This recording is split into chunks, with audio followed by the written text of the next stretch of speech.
pagi sahabat bangsa, kembali lagi di podcast Teras Bangsa. Bahas sana, bahas sini tentang kesehatan. Yeay. Nah, episode kali ini spesial banget ya Kak Yun ya. Soalnya kita nggak di studio kita biasanya. Kita sekarang ada di mana Kak Yun? Kita ada di Ekowisata Kalitalang. Yeay. Sebelum kita mulai podcastnya, kita kenalan dulu ya. Saya Nasya dan Saya Yunita. kemudian kita kedatangan narasumber yang hebat-hebat banget nih. Silahkan perkenalan. Halo teman-teman, aku Anggi. Yeay. Aku Faiza. Oke, saya Kemal. Aku Richard.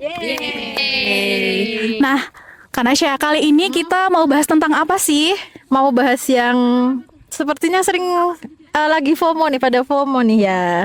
Kan Gen Z kan sering olahraga ya kan Kak Yun? Iya, ada yang tiba-tiba lari, tiba-tiba naik gunung, tiba-tiba badminton, pedal, tenis. Iya. Terus Nah, terus nih, apa namanya? Gen Z sekarang kan banyak yang FOMO olahraga nih. Kemudian Gen Z kan masih muda-muda, gitu kan? Kita kan anggapannya masih muda, masih sehat, masih kuat, nggak perlulah olahraga sering-sering, kayak gitu. Itu mitos atau fakta? Mitos. Mitos. Alasannya dong. Alasannya dong. Ada yang mau jawab? Monggo. Ya. Karena jadi guys, ada istilah yang namanya nabung kesehatan. Nah, justru kesehatan kita di usia 40 sampai 50 tahun nanti itu justru terbentuk dari habit kita di usia sekarang ini, usia 20-an. Jadi itulah kenapa pentingnya justru kita harus dari sekarang olahraga teratur kayak gitu. Kalau misal kita dari sekarang nggak olahraga teratur, terus nanti kita bakal kerja keras gitu di usia 30, 40, 50 itu kayak gitu. Jadi ya itu ya pentingnya olahraga yang bukan FOMO-FOMOan ya gitu. Ada yang nambahin mungkin? Ada yang nambahin nggak? Sepakat. Oke, sepakat ya, sepakat. Gitu ya, jadi olahraga guys, jangan FOMO. Oke. Nyicil gitu ya Dok ya, nyicil buat Nyicil. hari tua ya kan, investasi. Oke.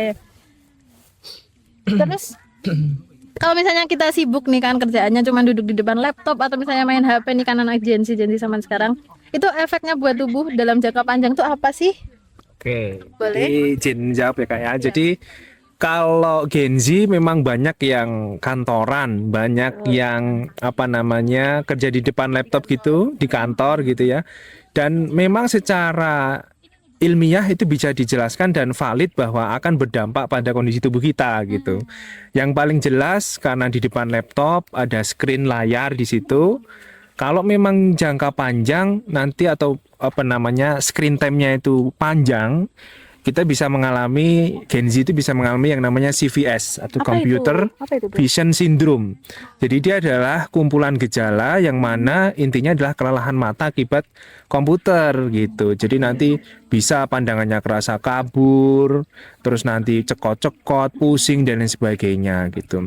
Salah satu jurus mengatasi CVS itu sederhana, jadi dengan 20-20-20. Apa itu 20-20-20? Jadi setiap 20 menit istirahat 20 detik untuk melihat jauh sejauh 20 kaki atau kurang lebih 6 meter. Jadi nggak boleh kita langsung manteng 2 jam, 3 jam di depan laptop terus, nggak boleh. Jadi sesekali setiap 20 menit kita lihat jauh selama 6 meter gitu baru balik lagi ke layar.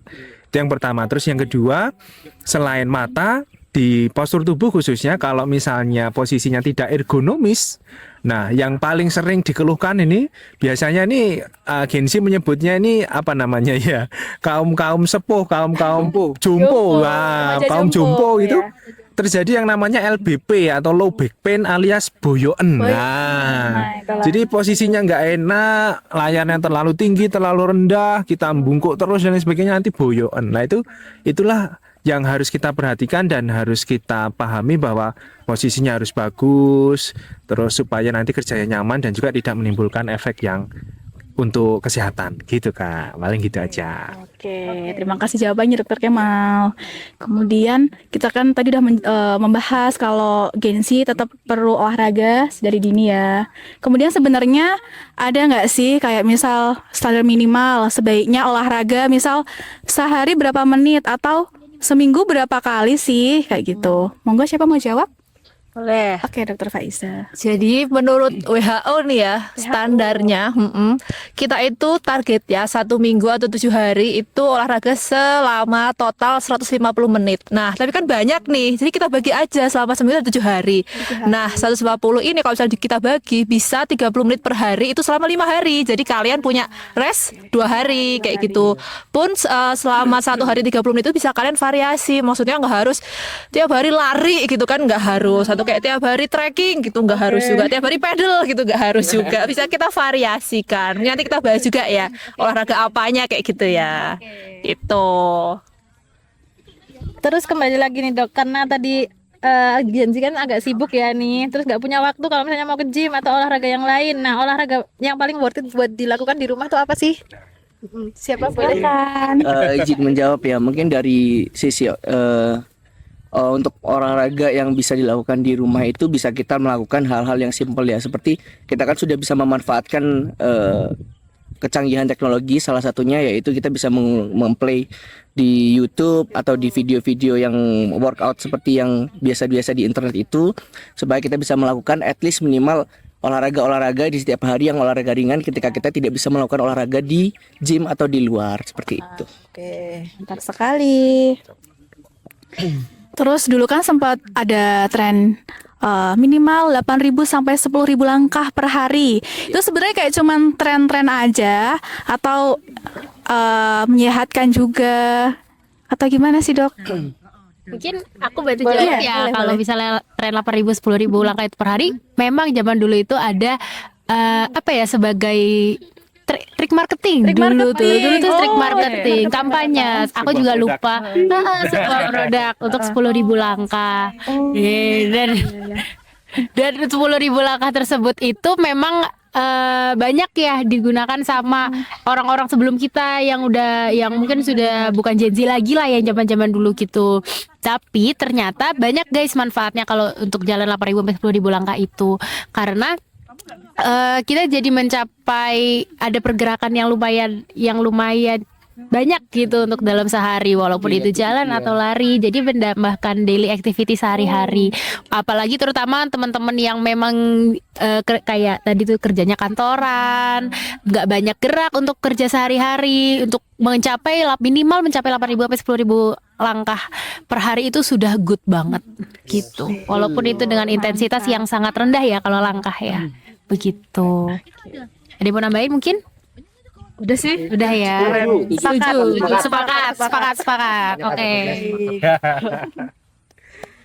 Nah terus tadi kan misalnya workout dari YouTube atau TikTok itu kalau misalnya 10 sampai 15 menit itu cukup nggak Kak? Atau harus 30 menit seperti anjuran WHO tadi? Silakan. Ya betul, kalau menurut aku sih cukup ya, karena kita balik lagi tergantung dari tujuan latihan kita untuk apa. Kalau kita tujuan latihannya untuk menjaga fitness level kita, ya kita untuk melakukan aktivitas atau menonton di YouTube 10 sampai 15 menit pun itu sudah nggak ada masalah, oke banget. Di lain sisi kita juga bisa menghemat waktu untuk kalau orang-orang yang sibuk, kita dengan menonton 10 sampai 15 menit di YouTube itu juga sangat-sangat bisa bermanfaat untuk dan kita gunakan untuk meningkatkan daily activity kita seperti itu. Oke, cukup banget ini ya. Berarti walaupun kalian nggak punya waktu tetap olahraga ya. Tetap olahraga. jarang olahraga nih, karena mau mulai kayak 30 menit lama gitu kan. Mager. Mulai aja dulu berarti ya. Ya setara kayak kita scroll sosmed lah ya. Oke. Bisa 2 jam. Udah 2 jam, nggak kerasa. Nggak bisa. Aduh malu. Nah, ya sambil scroll sambil nonton live. Sekarang sambil gerak Sambil plank boleh sambil 3 menit udah lumayan ya. Oke. Boleh juga. Boleh juga. Terus ini di tengah banyaknya cabur-cabur yang ditekuni sama Gen Z yang tiba-tiba life after breakup, semua cabur dicoba. Apa ya? Kisah yang pernah Anda dengar ya. Jadi lebih baik mana untuk anak muda? Kardio atau latihan beban? Yang mana nih? Monggo. silakan. Boleh. Kalau aku dua-duanya pasti, karena Dua-duanya. mereka Oke, memiliki dua-duanya ya. berbeda fungsi, berbeda fungsi, oke. beda fungsi. Jadi kalau misalnya kardio itu tentu seperti namanya kardio, dia akan meningkatkan kardiovaskular health kita. Jadi kesehatan dari jantung kita. jantung, Makin oke. kita sering kardio, makin kita lebih bisa menyesuaikan diri dengan intensitas kardio yang dilakukan, makin tinggi dan makin bagus kesehatan jantung kita. Itu untuk kardio. Terus kalau misalnya untuk beban itu adalah strengthening. Jadi fungsinya itu juga beda. Itu tujuannya adalah untuk meningkatkan kekuatan otot-otot kita. Jadi kita yang tadinya bisa cuman ngangkat kecil, ngangkat bisa cuma botol, bisa ngangkat botol, galon jadi bisa gitu ngangkat kan. galon gitu. Terus kita juga sama tadi kata Dr. Faiza ngomong, kita harus nabung otot gitu, nabung nabung kesehatan. Salah satunya adalah nabung otot. Nah, cara nabung otot itu apa? Dengan latihan beban. Jadi baiknya itu memang dibarengin kardio dan latihan beban sesuai kemampuan masing-masing gitu. Ada yang mau nambahin? Silakan, Kak Ritsi. Kalau dari aku sih mungkin pada penambahannya adalah dengan kita melakukan latihan beban itu juga bisa untuk memperkuat tulang-tulang kita. Jadi kalau misalkan kita sudah tua, kita tidak akan terkena osteoporosis seperti itu. Itu aja sih banyak mungkin. ya. Pasti. Dua-duanya jalan ya. Harus balance. Terima kasih. Nah, terus nih katanya kan olahraga tuh bisa bikin mood lebih bagus, terus ngurangin stres. Nah, secara medis emangnya gitu bener, Dok? Betul banget. Jadi tuh secara medis tuh kan di tubuh kita tuh ada yang namanya hormon ya. Nah, kalau misalnya kita olahraga, itu tuh tubuh kita tuh akan merilis atau mengeluarkan hormon hormon endorfin, serotonin sama dopamin. Nah, tiga itu dia berfungsi untuk memunculkan kebahagiaan gitu. Jadi bikin kita suasana kita jadi senang, kayak yang misal kalian punya kecemasan, depresi, galau kayak gitu kan. Misal nah itu bisa banget ke olahraga karena dia maksudnya sangat banyak, salah satunya tadi bikin kita jadi lebih bahagia, lebih tenang, senang, fresh kayak gitu. Gitu deh. Oke, mantap sekali ya Kak Nasya ya. Terus ini nih, masalah gengsi juga nih. Gengsi itu kan suka scroll sosmed juga nih. Nah, efeknya apa Kak? Begadang sampai dini hari, termasuk kita-kita ya Kak ya. Kira-kira kalau misal doyan begadang, tapi juga sisi lain mau olahraganya tetap bagus nggak buat kesehatan? Atau harusnya gimana efeknya? Efek enggak? Ya.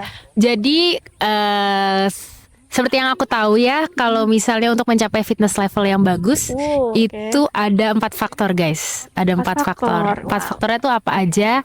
Yang pertama adalah tidur yang cukup, kemudian makan yang sesuai, kemudian olahraga, dan juga manajemen stres gitu. Nah, 4-4-nya itu hebat banget kalau bisa kita bisa selesaikan bisa diseimbangkan semua. Tapi tentu ya orang kan punya beda-beda. Mungkin manajemen stresnya susah karena banyak kerjaan, atau tidurnya kurang karena ya itu scroll sosmed atau banyak ada kerjaan juga gitu. Jadi dari 4 faktor itu, kalau misalnya kita bisa memaksimalkan paling nggak 3 atau 2 atau 3 itu sudah bagus banget gitu. Jadi ya harus mencari keseimbangan di antara itunya begitu. Namanya juga hidup. Namanya juga Nggak hidup. mungkin nggak ada masalah. Betul. Kita usahakan ya. Betul. Kan? Diusahakan. Oke. Ada tambahan lagi? Cukup. Sepakat. Sepakat. Oke, sepakat. Oke. Lanjut Kak. Nah, kalau misalnya nih kan anak muda sekarang kan juga banyak nih olahraga tuh buat nurunin berat badan. Nah, itu kesalahan apa sih yang biasanya dilakukan anak muda kalau misalnya mau nurunin berat badan olahraganya? Silakan. Baik, coba aku jawab ya. Jadi berdasarkan dari pengalaman melatih aku dari banyak orang, itu biasanya mereka untuk kesalahannya itu adalah tidak konsisten. Jadi siapa yang kalian ini tidak konsisten, coba dikonsistenin lagi olahraganya, coba di manajemen lagi untuk dari nafsu makannya itu diatur lagi, dietnya diatur lagi. Jadi pelan-pelan. Jadi nggak semuanya harus perfect. Cuman kalian dari konsistensi dari hal kecil dulu itu bakal nanti berdampak ke hal besar berikutnya. Gitu. Oke, mantap sekali ya. Terus aku mau nambahin. Kalau untuk soalnya nurunin berat badan itu aku sudah pernah coba ya guys ya. Turun. Berapa dong? Berapa nih? Berapa ya? 20 45 kilo. Oh, 45 kilo. Woi. 45 kilo. Mantap Iya sih. guys, ya tapi memang masih gendut ya, emang banyak PR-nya guys gitu. Nah, menurut tim berat badan sendiri itu sebenarnya sama kayak yang Mas Cici bilang, konsisten itu benar-benar harus nomor satu. Terus sama nurunin berat badan itu nggak bisa cuman mau ngurangin makan, terus selain ngurangin makan, olahraga kardio habis-habisan sampai pingsan kayak gitu. Nah, itu yang paling sering banget. Kenapa? Karena kalau misalnya tercapai, oke turun berapa kilo, lambat laun ya lama-lama nanti kembali lagi berat badannya. Jadi yoyo jatuhnya. Kenapa? Karena tidak menabung otot gitu. Karena yang diturunin itu cuman fat, di mana fatnya itu kan ya kalau misalnya fat yang keluar ya nggak apa-apa, bagus sudah keluar. Cuman untuk selanjutnya kalau habis misalnya selanjutnya terus udah turun nih berat badannya, terus habis itu makan banyak lagi. Nah, nanti gampang naik lagi. Kenapa? Karena makanan fat itu yang masuk itu nggak ada rumahnya yang untuk naro fat-fatnya itu, nggak ada Justru otot-ototnya, naiknya banyak betul. gitu ya, Dok, Terus ya. jadi nanti dia berubah jadi fat lagi seperti itu. Jadi metabolismenya kurang baik gitu ya, kayak gitu. Jadi emang harus latihan beban itu ya sebisanya pasti harus ada gitu, dan tidak kardio aja, dan makan tuh harus cukup, terutama protein dan serat ya teman-teman. Kita Gen Z tuh suka banget protein banyak tapi serat gak dimakan, terus jadinya Cemilan-cemilannya juga banyak. cemilannya banyak. Makan roti gak makan itu, tapi makanya cemilan. Nah, makannya cemilan gitu. Salt bread.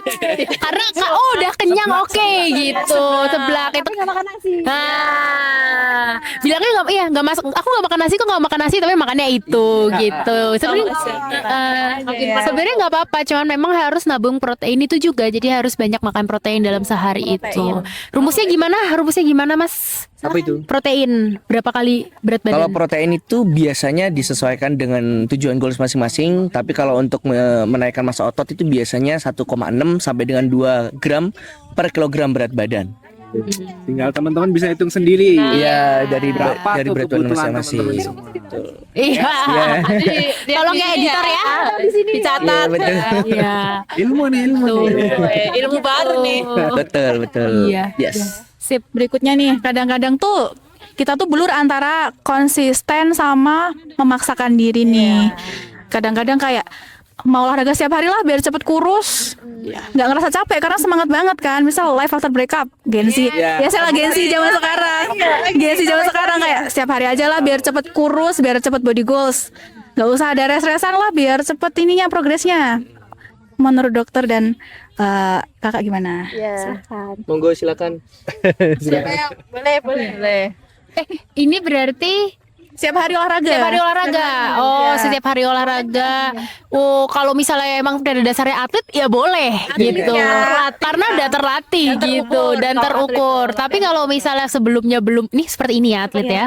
Mantan. Kalau dia tuh. Itu juga atlet. Ini ongoing. Atletan gitu.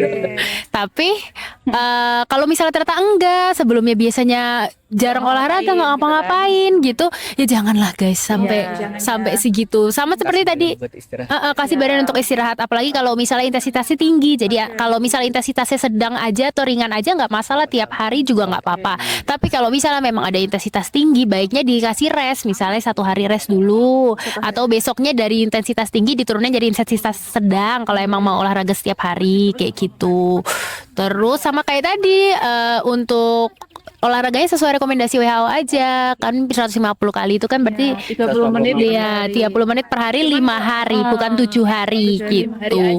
Tapi kalau mau mulai dari 10 sampai 15 menit itu udah bagus banget. Yang penting konsisten. Terus sama ini kalau misal mau tiap hari olahraga nih kayak lagi ambis gitu kan, alangkah baiknya divariasi tadi antara kardio, strength, kalau bisa disisipin flexibility kayak yoga. Terus yang gitu. Pilates. Itu boleh tiap hari tapi di variasi, diselang-seling kayak gitu. Jangan kardio terus, minggu ini kardio terus, minggu depan strength terus, kayak gitu jangan.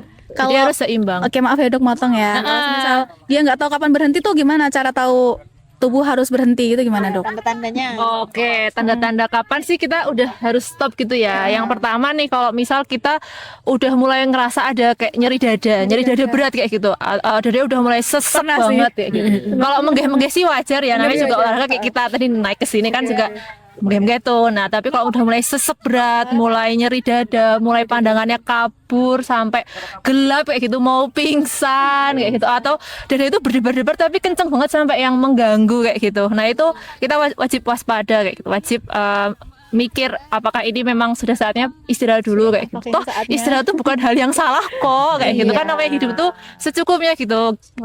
Segala hal yang berlebihan itu tidak baik. Sepakat. Yes, itu. Jadi harus waspada teman-teman. Tetap dalam batas kemampuan masing-masing. Yes. Paling aku nambahin dikit tentang anu sih, resiko-resiko cedera yang mungkin teman-teman bisa alami kalau apa ya, teman-teman terlalu push the limit gitu. Karena hati-hati, karena bagaimanapun juga, karena mungkin kita semua orang awam, bukan atlet yang terlatih, bukan atlet yang benar-benar punya program terukur di secara objektif dan lain sebagainya, dan tidak ada goals yang jelas, misal mau ada acara misal lomba, mau acara PON, mau acara Popda atau apa, sehingga ya jangan terlalu push the limit gitu. Kita harus tahu limit kita di mana, dan seperti yang dikatakan Dr. Faiza tadi bahwa apapun yang berlebihan itu nggak baik. Resiko cedera, kalau sekalinya kita cedera nanti orang Jawa bilang langsung bleret. Dan bisa jadi juga cedera kan macam-macam nih. Ada cedera ringan, ada cedera sedang, ada cedera berat gitu. Nauzubillah kalau misalnya itu cedera berat, nah itu tentu juga malah akan merugikan kita. Yang mana tadinya pengen sehat, malah jadi sakit gitu. Jadi pokoknya teman-teman ya sesuai anjuran WHO aja dan tetap sesuai kapasitasnya aja gitu aja kan. Mantap. Oke, sepakat. Sudah? Mau nambahin? Sudah sepakat ya? Oke. Oke. Terakhir nih dok, satu pesan untuk Gen Z yang masih bilang nanti aja deh olahraganya, kan masih muda. Oke. Ada yang Oke. Kata-kata dokter Kemal. Mata hari ini. Ini aku kasih kata-kata hari ini ya teman-teman. Ini buat teman-teman semua yang nonton podcast ini spesial ya. Jadi pesan buat teman-teman adalah lebih baik teman-teman olahraga sampai paru-paru agak mengkis-mengkis daripada teman-teman dijadikan second choice. Gitu guys. Jadi sayangi sehatmu sebelum datangnya sakitmu. Gitu teman-teman. Enggak, itu udah amazing ya, udah hebat ya. mau nanya satu lagi dok. Mega super. Oh masih ada satu yang ketinggalan Kak Tambahan Nasya. satu lagi ya dok. Kalau misalnya bolehnya cuman dikasih 3 tips buat Gen Z buat rajin olahraga, apa aja dok? 3 tips buat penonton. Sebenarnya 3 kebanyakan guys, wes. Cukup 2. 1 niat, 2 konsisten. Kalau udah punya 2 itu aman semuanya. Ya kan? Niat, 2 konsisten. paling berat. Paling susah ya. Paling susah sih konsisten, jujur. Wah, nggak kerasa ya Kak. Ini sangat berdaging nih. Daging. Obrolan kita hari ini. Oke. Daging kayak pernah lihat. Oke. Kak Nasya. Apa namanya? Ke selanjutnya ya, mau Iya. ke quick fire. Kita mau ada pertanyaan 2 pilihan. question. Nanti kalian jawab boleh, dok. Jam cepat aja. Iya. Oke.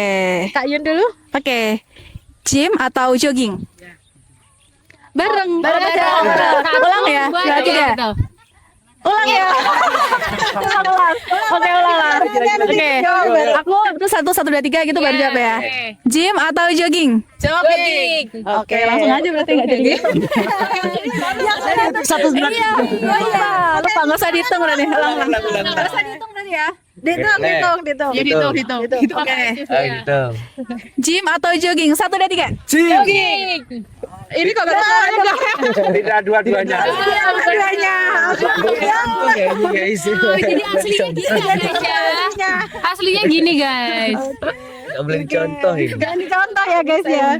Terus kalau olahraga pagi atau malam? Siang. Sore. Malam. Pagi. Oke. Bisa tidur. Oke, berikutnya. Kardio atau angkat beban?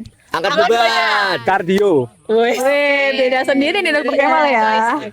Berikutnya Kak. Terus lift atau tangga? tangga. Gengsi banget sih. Yakin tangga ya. Saya juga Berikutnya ya. Kopi sebelum workout, yes or no? Yes. No. No. Oke, Ada yang yes, ada yang yes. Boleh. Atau mau dijawab kenapanya? Nanti. Ya, panjang nanti. Terus stretching itu wajib atau bisa di skip? Wajib banget, wajib. Harus Mengurangi totally risiko wajib. cedera ya. Wajib. Oke. Berikutnya 10.000 langkah setiap hari, worth it tidak? Worth it. Worth 10.000 it. langkah setiap hari. 10.000 langkah per hari ya. Oke, terus cheat day seminggu sekali aman atau enggak? Aman sih. Aman banget sih. Cheat day itu per hari juga Aman sih. Cidik boleh loh.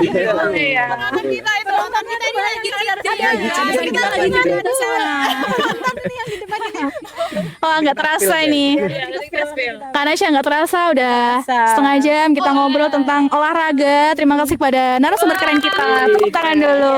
Tadi ada yang mau menjawab pertanyaan-pertanyaan sebelumnya nggak tadi yang quick share mau nambahin nggak?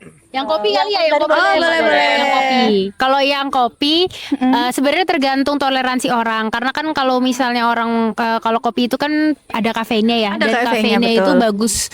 bagus untuk jadi pre-workout ya. Pre-workout dari sebelum olahraga. Cuman memang harus orang yang misalnya biasa minum kopi, jadi memang kuat minum kafein sebanyak ini gitu. Jadi kalau misalnya aku prinsipnya minum kopi itu boleh asal nggak bikin deg-degan gitu. Jadi kalau misalnya ini konteksnya nggak selalu harus habis sebelum workout ya guys. Jadi kapanpun. Kalau kopi kalau misalnya tidak buat deg-degan tidak buat deg-degan, kemudian tidak membuat pusing yang berlebihan sampai nyeri banget, it's okay. Tapi kalau misalnya ternyata membuat begitu, sama misalnya ada tensi tinggi juga teman-teman ini, berarti tidak boleh. Tidak boleh. Begitu. Atau yang nggak pernah, Disarankan tidak. yang nggak pernah terus kayak cuma FOMO, sebaiknya hati-hati ya. Seperti itu. Begitu deh. Ada lagi yang mau nambahin mungkin tadi kenapa no? Udah?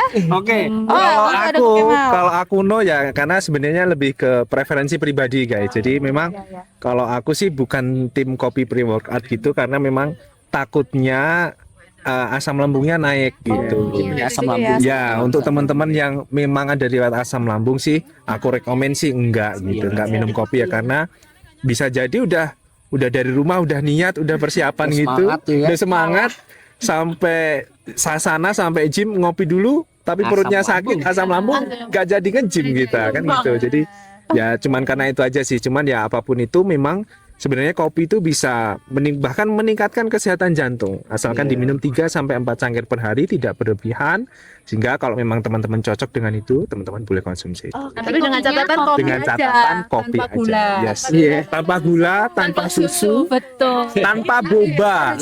Ya, itu tanpa boba guys gitu. Yes. That's good. Ya, gini tuh Kak. Mantap sekali ya ini. Kita dapat fakta-fakta baru tentang olahraga ya Kak. Betul Oke. banget. Nggak terasa udah setengah jam kita bareng. Udah saatnya kita pamitan sama sahabat bangsa. Kita mengucapkan terima kasih sekali kepada narasumber keren kita.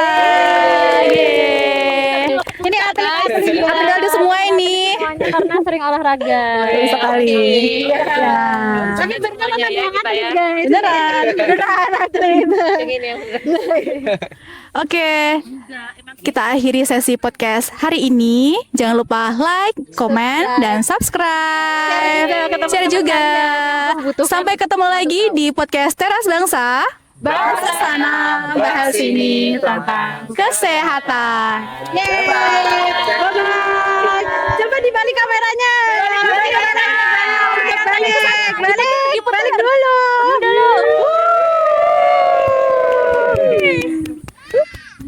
Nonton.